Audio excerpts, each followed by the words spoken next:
Good morning my dear friends. हमारे YouTube channel SSS1008 पर आपका स्वागत है। सबसे पहले आप सभी को होली की बहुत सारी शुभकामनाएं।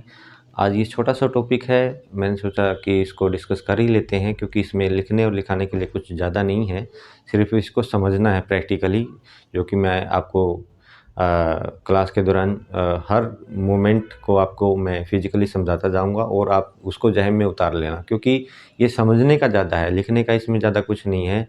तो ये छोटा सा टॉपिक है, इसलिए मैंने सोचा इसको डिस्कस कर ही लेते हैं। तो ज़्यादा टाइम ना लेते हुए हम इसको स्टार्ट करते हैं। सबसे पहले हम टॉपिक का नाम लिख लेते हैं, जॉइंट मूवमेंट।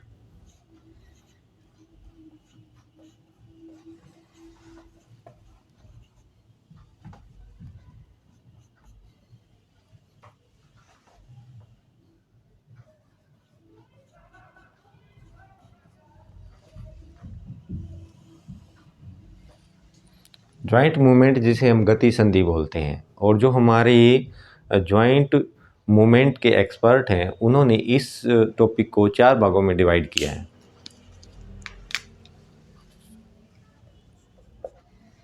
सबसे पहले ग्लाइडिंग मूवमेंट, जिसे हिंदी में फिसलने वाली गति बोलते हैं।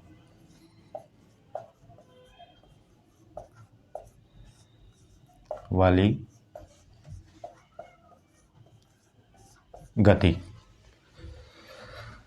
सेकंड वन है जो हमारी एंगुलर मूवमेंट है।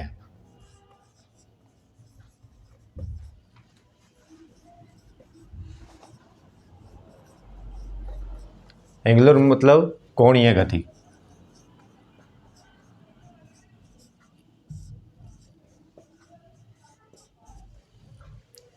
थर्ड वन रोटेटरी मूवमेंट,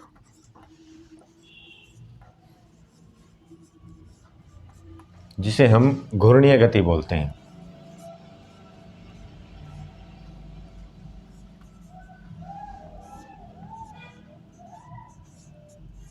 और जो लास्ट वाली है सरकमडक्शन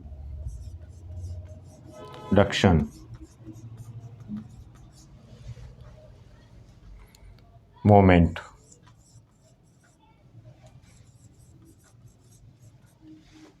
जिसे हम चक्रीय गति बोलते हैं।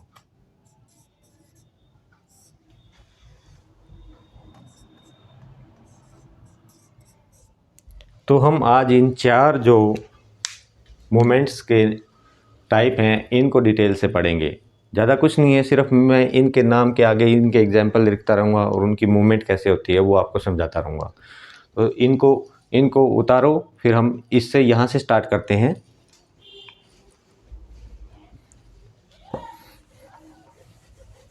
तो सबसे पहले हम जो हमारी ग्लाइडिंग मूवमेंट है उसके देखते हैं। जब हमने स्केलेटन सिस्टम पढ़ा था तो उसमें मैंने हर जो हड्डी है उसके बारे में बताया था। तो उसमें मैंने ग्लाइडिंग के लिए स्पेशली बताया था कि जो हमारी इंटरकार्पल्स हैं, यानी कि इसके आप एग्जाम्पल लिख लो, इंटरकार्पल्स,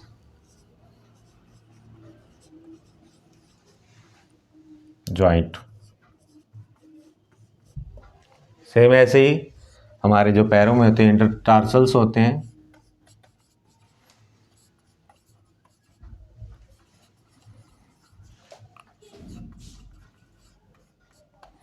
और एक जॉइंट और है जिसके बारे में मैंने आपको बताया था, स्टर्नो क्लेविकुलर जॉइंट। अब मैं इनके बारे में थोड़ा सा आपको समझा देता हूँ, ये कहाँ कहाँ पाए जाते हैं। जो हमारे इंटरकार्पल्स जॉइंट होते हैं वो हमारी जो ये रिस्ट की जो हड्डियाँ होती हैं 8, यहाँ पे 8 हड्डियाँ होती हैं जिनको मैंने सिंगल हड्डी के बारे में आपको बिल्कुल बताया हुआ है। तो ये हमारी, और पैर में हमारी जो टखने में 7 हड्डियाँ होती हैं, ये हमारी इंटरकार्पल्स और इंटरटार्सल्स होते हैं, जो ग्लाइडिंग मूवमेंट के एग्जाम्पल हैं, क्योंकि ये ग्लाइड करती हैं, यानी कि एक दूसरी हड्डी के ऊपर फिसलती हैं, इसलिए ये क्या है, ग्लाइडिंग मूवमेंट करती हैं। और ग्लाइडिंग मूवमेंट के ये जो जॉइंट हैं ये इसके एग्जाम्पल ऐसे बन जाते हैं। और एक मैंने जब आपको पेक्टोरल गर्डल मैंने जब आपको पढ़ाया था तो उसमें मैंने बताया था जो हमारी ये हसली है, यानी कि जो हमारी क्लेविकुलर बोन है, जिसे हम ब्यूटी बोन भी बोलते हैं, बहुत सारे नाम मैंने इसके लिखवाए थे आपको। तो ये हमारे स्टर्नम के ऊपर वाले हिस्से पे जाके यहाँ पे ज्वाइंट करती है ये। तो जहाँ पे ज्वाइंट करती है आप इसको महसूस भी कर सकते हो, ये ऐसे आती है और इस पे यहाँ पे आप अंगूठा लगाओगे और इसकी मूवमेंट ऐसे आगे पीछे करोगे तो आपको पता चलेगा स्टर्नम के ऊपर ये ऐसे ग्लाइड कर रही है। महसूस कर सकते हो, थोड़ा सा दबाव दे के देखोगे तो आप देखोगे ये ऐसे इसके ऊपर ग्लाइड करती है। तो ये जो हमारी स्टर्नम क्लेविकुलर ज्वाइंट है ये भी हमारी जो ग्लाइडिंग मूवमेंट है इसका एक एग्जाम्पल है। तो ये ग्लाइडिंग मूवमेंट के ये 3 एग्जाम्पल यहाँ पे आप लिख सकते हो, एग्जाम के अंदर आएगा तो आप इसका आंसर इजीली दे सकते हो, इनको सिर्फ समझना है। इसके बाद में हम सेकंड वन पे चलते हैं।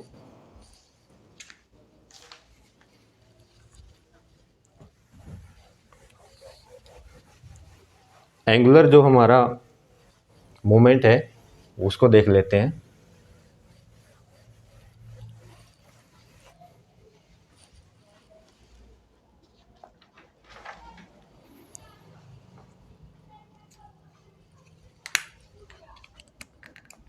एंगुलर मूवमेंट सेकंड पे था हमारा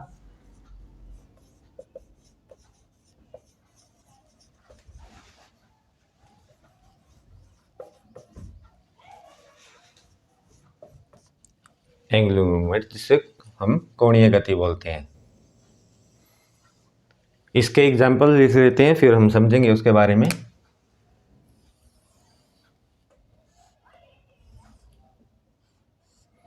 फ्लेक्शन,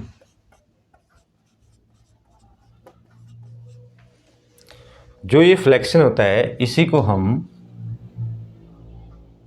बेंडिंग भी बोल देते हैं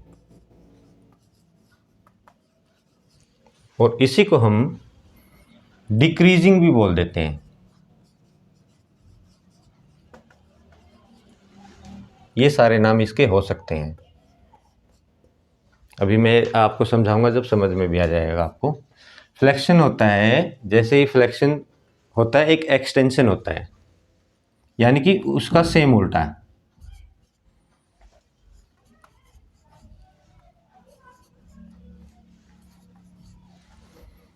इसको हम इंक्रीजिंग बोल देते हैं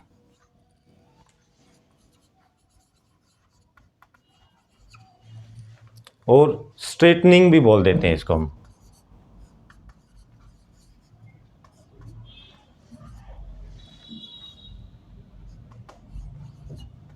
ये सारे नाम इसके हो सकते हैं जो कि बिल्कुल इसका अपोजिट है। इसके हम एग्जाम्पल भी देखेंगे, पहले हम देख लेते हैं ये कैसे कैसे होता है। जैसे फ्लेक्शन, जैसे कि हमारी ये एल्बो जॉइंट है, एल्बो जॉइंट में मैंने जैसे ये सीधा हाथ कर लिया, ऐसे ऐसे मैंने सीधा हाथ कर लिया, जब ये मुड़ेगा तो ये क्या होगा, मान के चलो अब ये बिल्कुल स्ट्रेटिंग है, स्ट्रेट है, तो ये मुड़ेगा तो ये एंगल को कम करेगा। यहाँ पे देखो ये एंगल कम होता जा रहा है, कम होता जा रहा है। तो ये क्या है, जो ये एंगल कम हो रहा है ये हमारा फ्लेक्शन का, यानी कि हमारा बेंड हो रहा है, ये बेंडिंग, यानी कि ये जो हमारा एंगुलर है, एंगुलर मूवमेंट है, इसको कम कर रहा है, डिक्रीज कर रहा है। पहले ये ज़्यादा था, अब ये इसको डिक्रीज कर रहा है। तो ये फ्लेक्शन के एग्जाम्पल हैं और इनका सेम हूबहू उल्टा, यानी कि जैसे यहाँ पे अभी ये कोण कम हो गया, वापस से हम इसको जैसे स्ट्रेट कर देंगे, पहले लिखा भी हुआ यहाँ पे, या फिर इसको हम वापस लेके जाएंगे तो देखो एंगल जो है ये इंक्रीज हो रहा है। तो ये है जो ये एक्सटेंशन के एग्जाम्पल हैं। तो ये मूवमेंट होती है फ्लेक्शन, जिसमें हमारा जो एंगल है वो कम हो रहा है और ऐसे ही इसको वापस लेके जाते हैं तो वो हो गया एक्सटेंशन का। और ये मूवमेंट कहाँ पे हो रही है, तो यहाँ पे देखो किस जॉइंट में हो रही है, तो वो ही जॉइंट इसका एग्जाम्पल है। कहाँ पे हो रही है, ये एल्बो जॉइंट में हो रही है। अगर हम नी जॉइंट में देखेंगे तो वहाँ पे भी यही होगी। हम अपने पैर को आगे तो मोड़ नहीं सकते, या तो वो सीधा ही होगा वो, या वो पीछे मुड़ेगा। जब वो पीछे मुड़ेगा तो वो फ्लेक्शन होगा और वापस हम उसको सीधा करेंगे तो वो एक्सटेंशन हो जाएगा। ऐसे ही हमारा हिप जॉइंट है, हिप जॉइंट में भी आप ऐसे देखोगे, हम ऐसे आगे मुड़ेंगे तो एंगल हमारा कम होगा, वापस सीधा हो जाएंगे तो हमारा वापस से एंगल, हम सीधे खड़े हो जाएंगे तो वो क्या हो जाएगा, इंक्रीज हो जाएगा। तो वो सारे एग्जाम्पल इसके हैं, फ्लेक्शन और एक्सटेंशन के। इनको लिख लेंगे हम यहाँ पे, इन एग्जाम्पल इनके कहाँ पे लिख दें, इन दोनों को यहाँ से उठा लेता हूँ क्योंकि यहाँ से ये दोनों गए हैं, तो इन सब के ये एग्जाम्पल हो जाएंगे यहाँ पे, है ना। यहाँ पे तो यहाँ पे हमने देखा एक तो एल्बो जॉइंट है, एल्बो जॉइंट इसका एग्जाम्पल हो गया, है ना। ऐसे ही हमने देखा कि नी जॉइंट है, वो भी इसका एग्जाम्पल हो गया। और ऐसे ही हमने देखा जो हिप जॉइंट है वो भी इसका एग्जाम्पल हो गया। और भी इसके एग्जाम्पल हो सकते हैं,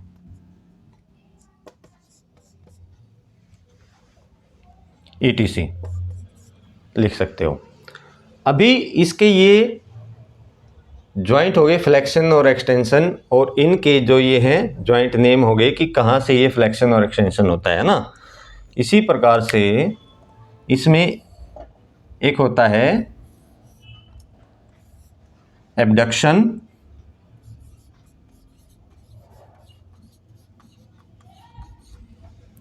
और एक होता है एडक्शन।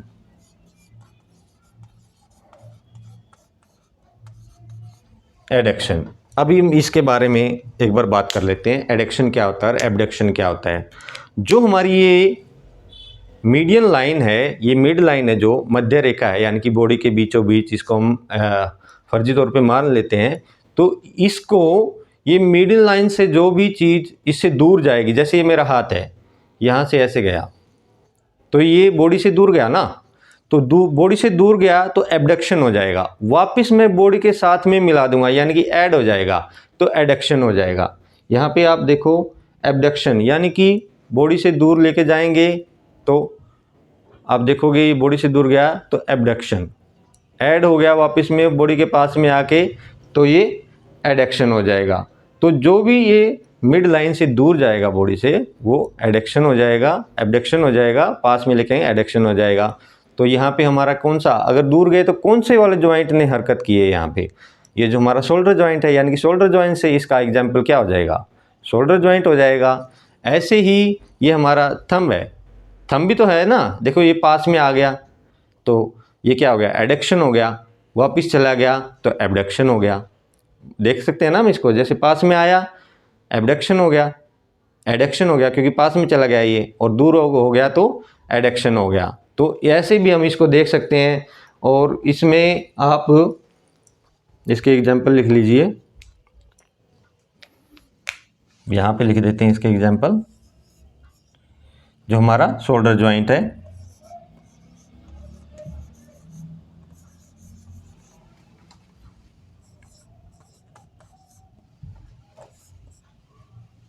सैडल जॉइंट भी इसका, जैसे मैंने अभी बताया था अंगूठे का, तो सैडल जॉइंट भी इसका एग्जाम्पल हो जाएगा।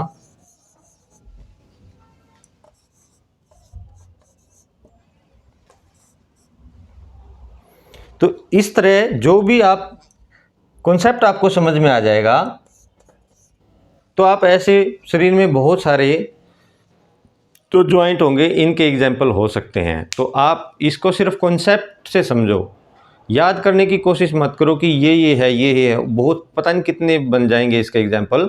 सिर्फ याद करो, जो मिड लाइन से दूर गया वो एबडक्शन हो गया, वापस मिल गया तो एडक्शन, मतलब ऐड हो गया तो एडक्शन हो जाएगा। तो आप इसके एग्जाम्पल है ये नोट कर लीजिए। इसके बाद हम आगे बढ़ते हैं हमारे थर्ड पे, जो रोटेटरी है। रोटेटरी में ज़्यादा एग्जाम्पल आते हैं, ज़्यादा मतलब उसमें जॉइंट नेम है, उसको ध्यान से समझेंगे हम। उतारो एक बार इसको।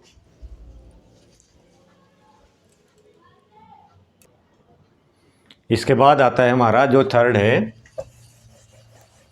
तकरीबन आपको मैं वो मूवमेंट करके दिखा रहा हूँ आपको, जो मैं इजीली आपको जो मेरा अपर पार्ट है, बॉडी पार्ट, उससे करके दिखा सकूँ। ऐसे ही कुछ जो लोअर पार्ट में होते हैं उनसे भी ऐसे होगा, आप कॉन्सेप्ट से उसको समझ सकते हैं। क्योंकि कैमरे में लोअर पार्ट की मूवमेंट करके दिखाना मुश्किल है, इसलिए आप ऊपर से समझें, नीचे भी वही ऐसे ही जहाँ पे उसके एग्जाम्पल बनेंगे आप उनको ऐसे ही रिलेट कर सकते हो।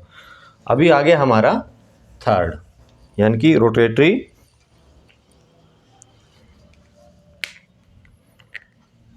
मूवमेंट।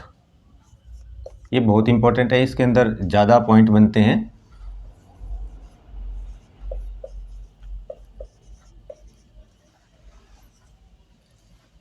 मूवमेंट।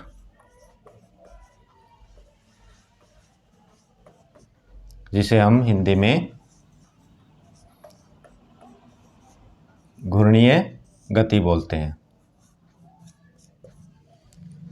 इसमें सबसे पहले जो ज्वाइंट आता है वो आता है हमारा रोटेशन ज्वाइंट।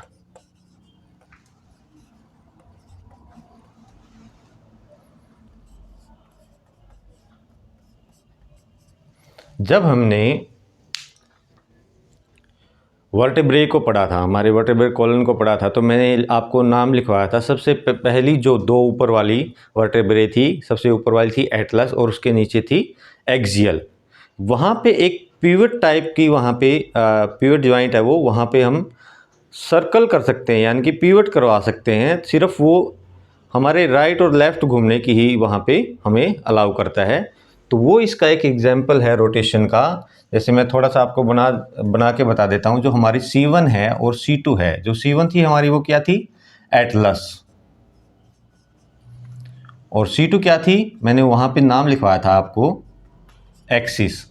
तो इन दोनों के बीच में हमारा एक ज्वाइंट बनता है, उसको हम एटलेंटो एक्सियल ज्वाइंट बोलते हैं। ये इसका एग्जाम्पल है रोटेशन ज्वाइंट का। अलग कलर से लिख देते हैं इसको,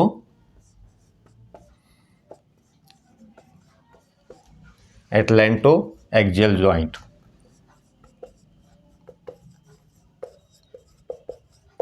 मैं इसको समझा देता हूं क्योंकि थोड़ा सा टेक्निकल है।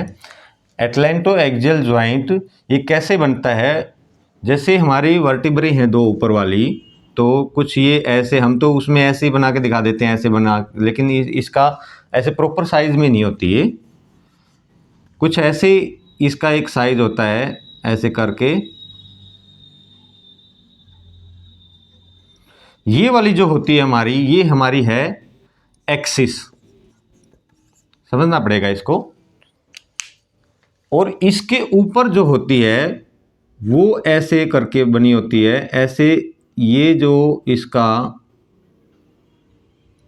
यहाँ पे ऐसे होती है, और ऐसे करके इसके ऊपर ये दूसरे वाली होती है, ये होती है हमारी, ये एटलस होती है।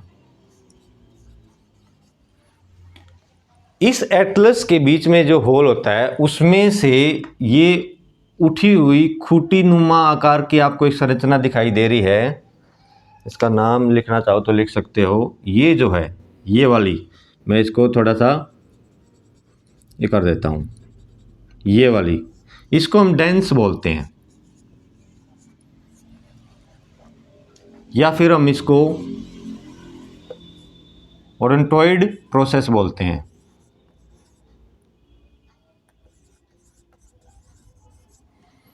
ये जो होती है हमारी ओडोंटॉइड प्रोसेस होती है, ये इस एटलस के बीच वाले होल में ऐसे फंसी हुई होती है।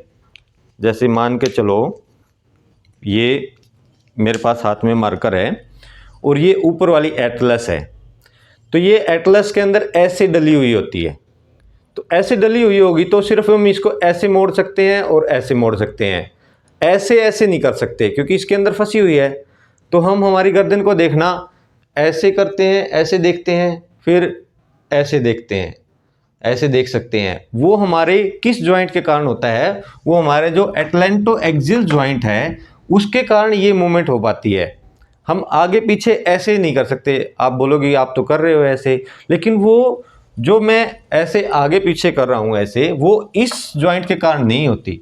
वो हमारा जो जब हमने स्कल पढ़ा था तो उसकी सबसे पीछे वाली और नीचे वाली हड्डी जिसके बारे में हमने पढ़ा था, जो ओसिपिटल बोन होती है, उसके ऊपर और उसके नीचे वाला हिस्सा और जो हमारा एटलस का ऊपर वाला हिस्सा होता है, जो एटलेंटो ओसिपिटल ज्वाइंट बनाता है, उस ज्वाइंट के कारण हम ऊपर और नीचे कर सकते हैं, ना कि इस ज्वाइंट के कारण। इस ज्वाइंट के कारण तो हम एक बार ऐसे लैटरल देख सकते हैं, फिर हम सामने, फिर ऐसे, इतनी मूवमेंट कर सकते हैं। तो ये एक पिवट लाइक मूवमेंट होगी। तो यहाँ पे ये जो ज्वाइंट है, रोटेशन ज्वाइंट है, जो ये इस ज्वाइंट एटलेंटो एक्सियल ज्वाइंट है, जो इसका एग्जाम्पल है रोटेशन ज्वाइंट का, जो कि ऐसे बनता है। मैंने बता दिया आपको खोल के जो हमारी एक्सिस है, इसका जो ये डेंस है, ये इसके अंदर फंसा हुआ होता है। ऐसे करके फिर ऐसे और ऐसे ही देख सकते हैं हम एटलस के अंदर। तो इसको समझने की जरूरत थी, इसलिए मैंने आपको थोड़ा सा एक्सप्लेन करके बता दिया है। इसके बाद में आता है इसी का, यानी कि इसी के तकरीबन 5-6 पॉइंट होंगे थर्ड के रोटरेटरी के। ये आपका एग्जाम्पल यहाँ पे लिख ही दिया है। अभी इस सेकंड को देख लेते हैं। ये हमारा होता है सुपिनेशन। सुपिनेशन और प्रोनेशन।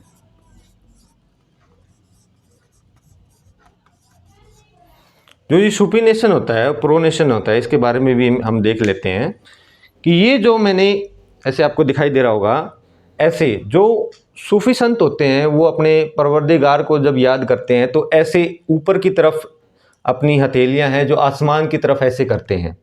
तो ये जो पोजीशन होती है ये सुपिनेशन पोजीशन होती है। इसी को हम अगर नीचे कर दें, यानी कि पैरों की तरफ अगर हम हमारे पाम रीजन को पैरों की तरफ कर देते हैं तो ये हमारी प्रोनेशन हो जाती है। आप रिलेट कर सकते हो, सिर्फ रिलेट करने के लिए मैंने बताया। सुफिशंत है जो ऊपर करते हैं ऐसे, तो वो होगी सुपिनेशन, और प्रोनेशन पैरों की तरफ यानी कि प्रोनेशन। तो ये जो ज्वाइंट है ये सुपिनेशन और प्रोनेशन, लेकिन ये होता किस ज्वाइंट की वजह से है? हम इसको नहीं घुमा रहे, इसकी वजह से नहीं हो रहा है। ये हो रहा है हमारे जो हमारा यहाँ पे अल्ना और जो हमारी रेडियस है, ये जहाँ पे ज्वाइंट करती हैं, मैंने इसका नाम आपको लिखवाया था प्रोक्सिमल रेडियो अल्नर ज्वाइंट। उसकी वजह से ये पिवट की यहाँ पे मूवमेंट होती है, पिवट ज्वाइंट होता है ये। इसके घूमने से ये ऊपर हो जाती है और इसी के घूमने से ये नीचे हो जाती है। तो ये इसका एग्जाम्पल क्या हो गया? क्योंकि ये सिर्फ आप ये मत लिखना कि रेडियो अल्नर ज्वाइंट के कारण।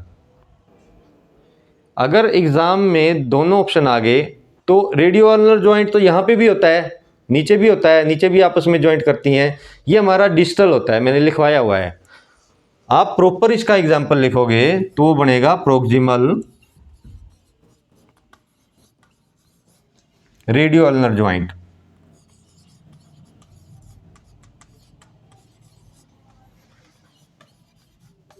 ये इसका एग्जाम्पल बनता है किसका? सुपिनेशन का और प्रोनेशन का। इसके बाद हम चलते हैं इसके थर्ड वाले पे,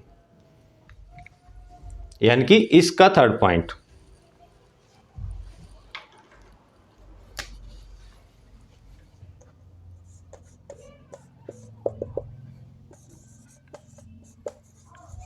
रिट्रैक्शन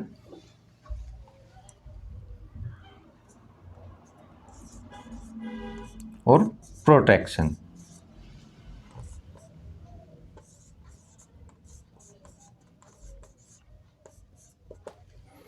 ये बड़ा इजी है, रिट्रैक्शन और प्रोट्रैक्शन। इसको एक बार देख लेंगे हम। रिट्रैक्शन होता है, प्रोट्रैक्शन समझेंगे पहले हम। प्रोट्रैक्शन मतलब जैसे ये हमारा शोल्डर है तो मैंने इसको आगे की तरफ ऐसे खींच दिया तो ये क्या हो गया? प्रोट्रैक्शन हो गया, मतलब आगे। और इसको मैंने अगर पीछे की तरफ कर दिया तो ये क्या हो गया? रिट्रैक्शन। एक और एग्जांपल से हम समझ लेंगे। जैसे हमारी ये लोअर जा है तो लोअर जा को हम अगर आगे की तरफ कर देंगे, ऐसे कर देंगे तो ये आगे चलेगी, यानी कि प्रोट्रैक्शन। और वैसे ही ये अपनी बैक पोजीशन में आ जाएगी तो ये क्या हो जाएगा? रिट्रैक्शन। तो ये इसके एग्जाम्पल हैं, इन्हें भी आप नोट डाउन कर लेना। जैसे मैंने लिखवाया, लोअर जा हमारा इसका एग्जाम्पल हो जाएगा। और क्या एग्जाम्पल हो जाएगा? Shoulder joint.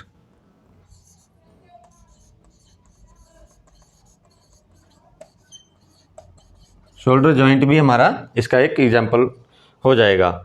आप ये बॉडी में जहाँ जहाँ भी ये बनते हैं, आप मूवमेंट के थ्रू अगर कॉन्सेप्ट समझ गए तो कोई भी आपके पेपर में आएगा तो आप उसकी मूवमेंट के थ्रू समझ सकते हो कि ये किसका एग्जाम्पल है। इसलिए मैं आपको ये प्रैक्टिकली करके दिखा रहा हूँ, है ना। तो इसको नोट डाउन कर लीजिए। इसके बाद फिर इसके 3 पॉइंट और बचते हैं, उनको लिखते हैं हम।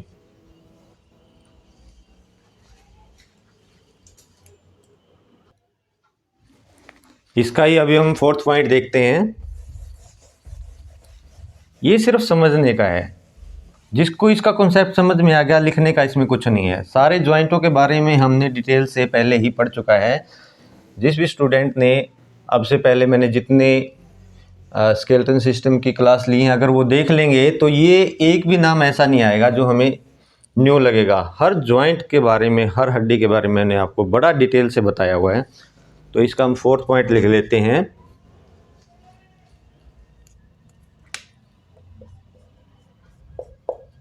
इन्वर्जन,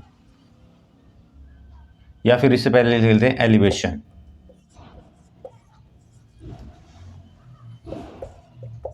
एलिवेशन और एक होता है डिप्रेशन।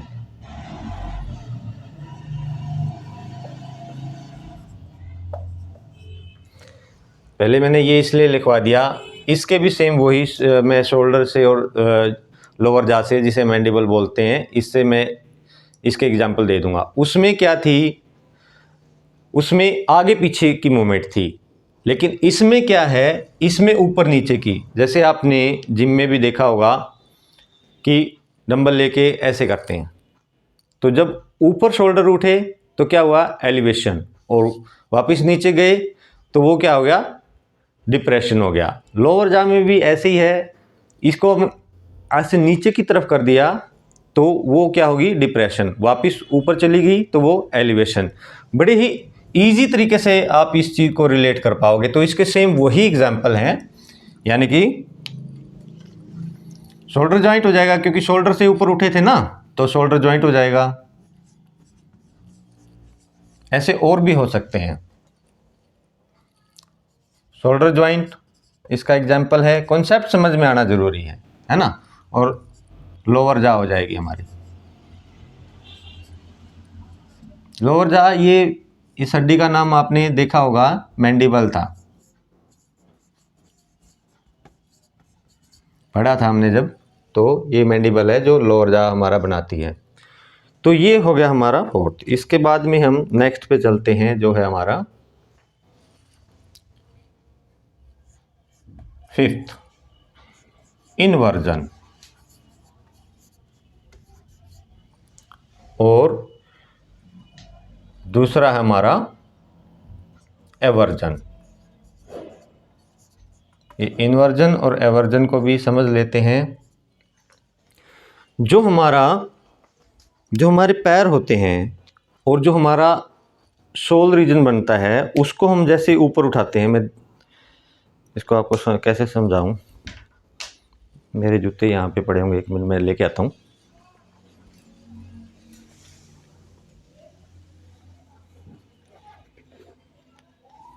हाँ, ये आप मेरे जो शूज़ हैं इनको देख पा रहे हो, तो इसमें आप देखोगे कि एक कोई दिखाता हूँ, मैं को यहाँ रख देता हूँ।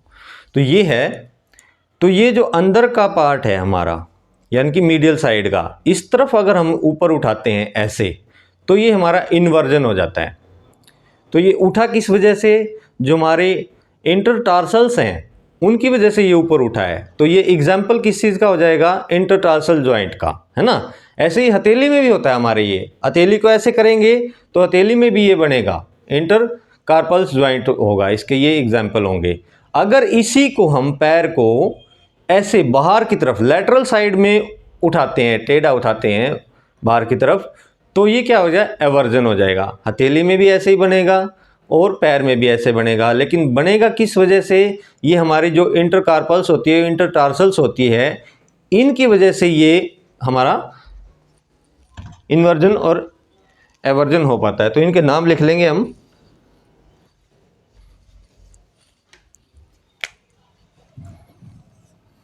इंटर टार्सल्स ज्वाइंट, और एक हो जाएगा हमारा इंटर कार्पल्स ज्वाइंट, जो हमारा रिस्ट का ज्वाइंट है।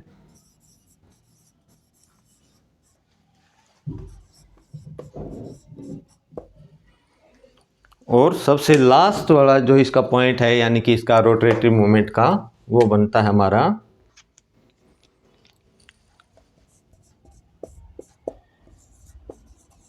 इनवर्ड रोटेशन,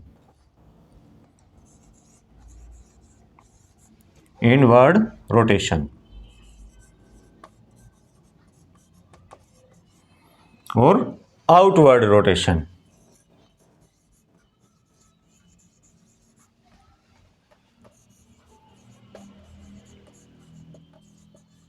अभी हम इसको इनवर्ड रोटेशन को और आउटवर्ड रोटेशन को भी एक बार देख लेते हैं। ये फिर से मुझे शूज़ लेने पड़ेंगे। जैसे हम खड़े हैं और खड़े में अगर हम इनवर्ड रोटेशन को देखेंगे तो हमारा पंजा हम ऐसे अंदर की तरफ लेके आएंगे, ये दोनों पंजे आपस में मिल जाएंगी, जो टोज हमारी वो मिल जाएंगी, तो ये हमारी इनवर्ड रोटेशन होगी। ये इनवर्ड रोटेशन का एग्जाम्पल है। और इन्हीं को हम अगर बाहर की तरफ ऐसे लेके जाते हैं तो ये हमारी आउटवर्ड रोटेशन होगी। लेकिन देखने वाली बात इसमें ये है, आप इसको प्रैक्टिकली जब करके देखोगे तो ये हुई किस जॉइंट की वजह से, ये हमारा जो हिप जॉइंट है यहाँ से ये घूमेगा तो ही ये हमारी इनवर्ड रोटेशन हो पाएगी, और ये बाहर की तरफ घूमेगा तो हमारी आउटवर्ड रोटेशन हो पाएगी। और ऐसे ही ये हाथों में भी करेंगे तो ये शोल्डर की वजह से हो पाएगा। तो हमारा इसका जो एग्जाम्पल बनेगा वो बनेगा, एक तो हमारा हिप जॉइंट और एक हमारा शोल्डर जॉइंट। हिप जॉइंट और एक हमारा बनेगा शोल्डर जॉइंट।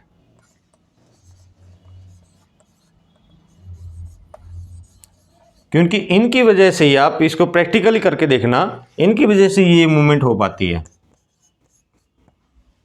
तो यहाँ पर हमारा ये जो रोटेटरी मूवमेंट है, घूर्णीय गति है, इसके पूरे एग्जाम्पल यानी कि तकरीबन 6 एग्जाम्पल बनते हैं, ये मैंने समझा दिए हैं। आपका कॉन्सेप्ट मैंने बता दिया है कि कैसे कैसे इनको हम ये पहचान सकते हैं कि ये कौन सा है। कॉन्सेप्ट से आप इनको देख सकते हो महसूस करके कि हाँ इससे ये बनेगा। अभी जो हमारा लास्ट वन है उसको देख लेते हैं। आप इसको एक बार नोट कीजिए। हट जाता हूँ मैं।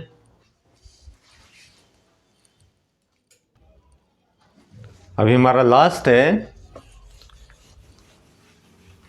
Circumduction moment. ये जो हमने समझ लिया अभी तक उसी का मिक्सचर है।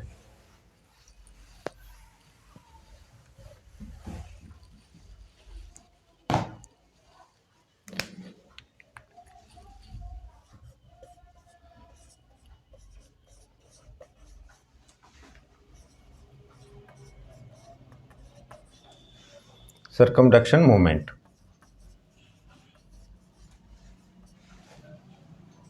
इसको हम लिख लेंगे, जो हमारी इसमें कोणीय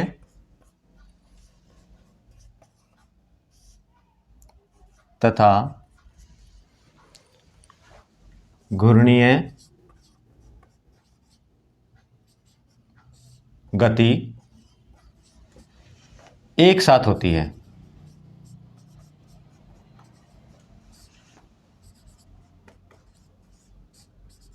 इससे आप समझ जाओगे। जो हमारा सेकेंड पॉइंट था, एंगुलर मूवमेंट थी, और थर्ड था रोटेटरी मूवमेंट थी, वो इसमें कंबाइन हो जाते हैं। यानी कि इसमें हम कोणीय गति भी कर सकते हैं उसी टाइम पे हम इसको सर्कुलर में भी कर सकते हैं। तो ये उनका मिक्सर हो जाता है। घूर्णीय भी कर सकते हैं, क्योंकि अभी देखो हम आगे पीछे भी कर रहे हैं, ऊपर नीचे भी कर रहे हैं, और इसको गोल गोल घुमा भी सकते हैं। तो ये पूरा मिक्सर हो गया ना। और ये मिक्सर कहाँ पे हो सकता है, ये सारी मूवमेंट एक साथ किस जॉइंट में हो सकती हैं? ये सारी मूवमेंट संभव वहीं पे होंगी जहाँ पे बॉल और सॉकेट जॉइंट होगा। अभी आप इसके एग्जाम्पल मेरे बॉल और सॉकेट बोलने से ही समझ गए होंगे, अगर आपने पहले मेरे प्रीवियस सेशन है जो देख रखे होंगे। हमारा बॉल और सॉकेट जॉइंट कहाँ पे होता है? हमारे हिप में होता है और शोल्डर में होता है। इसलिए जो इसका एग्जाम्पल जो बनता है वो बनता है शोल्डर जॉइंट और हिप जॉइंट।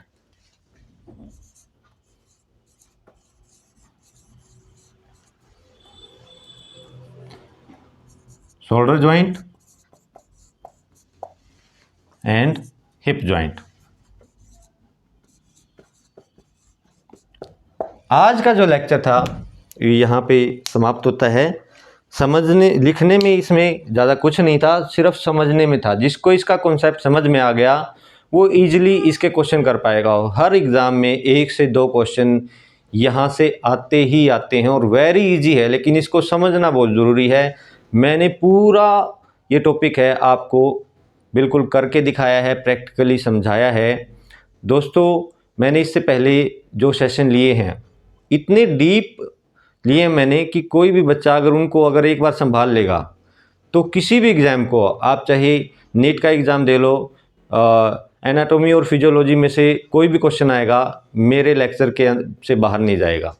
और यूजीसी नेट दे लो या फिर आप टीजीटी पीजीटी या किसी भी स्टेट एग्ज़ाम में पीटीआई का एग्ज़ाम होता है, कोई भी क्वेश्चन इनसे बाहर नहीं जाएगा।